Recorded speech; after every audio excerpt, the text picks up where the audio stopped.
Cinema நேயர்களுக்கு அன்பு வணக்கம். வெல்கம் டு எம்டி திரை. இந்த ஷோல இந்திரா படத்தினுடைய ரிவ்யூ தான் நம்ம பார்க்க போறோம். சபரிஷ் நந்தா இயக்கத்துல வசந்த் ரவி, சுனில் நடிப்புல வெளிவந்த திரைப்படம் தான் இந்திரா.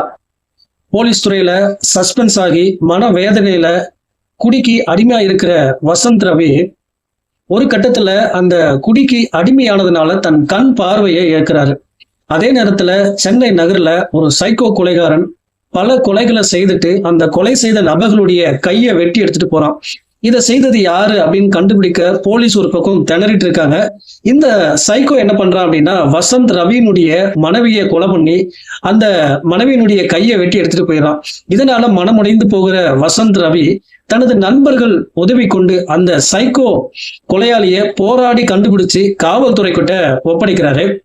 அதற்குள்ள படம் முடிஞ்சு போச்சு அப்படின்னு நம்ம யோசிக்கும் போது வசந்த் ரவியின் மனைவியினுடைய புகைப்படத்தை பார்த்து சைக்கோ இந்த பொண்ணை நான் கொலை பண்ணல, இந்த பெண் எனக்கு யாருன்னே தெரியாது அப்படிங்கிற மாதிரி ஒரு ட்விஸ்ட் அந்த இடத்துல வைக்கிறான்.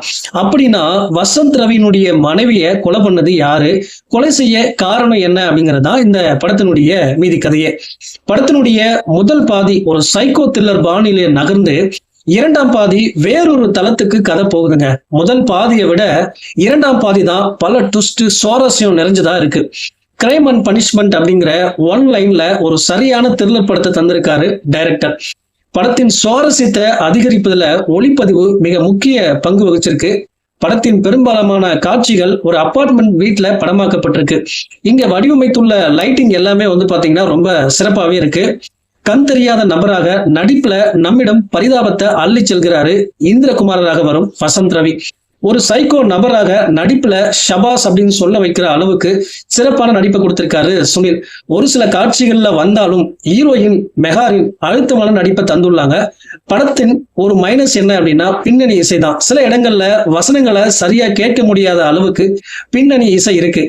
எந்த ஒரு எதிர்பார்ப்பும் இல்லாம நீங்க படத்தை பார்க்க போனீங்க அப்படின்னா இந்த படம் ஒரு மாறுபட்ட அனுபவத்தை தரும் அப்படிங்கிறதுல எந்த சந்தேகமே இல்லைங்க. இந்த படத்துக்கு எம்பி திரை கொடுக்குற ரேட்டிங் 5க்கு 3. அடுத்த மாசத்துல சந்திக்கிறேன். நன்றி, வணக்கம்.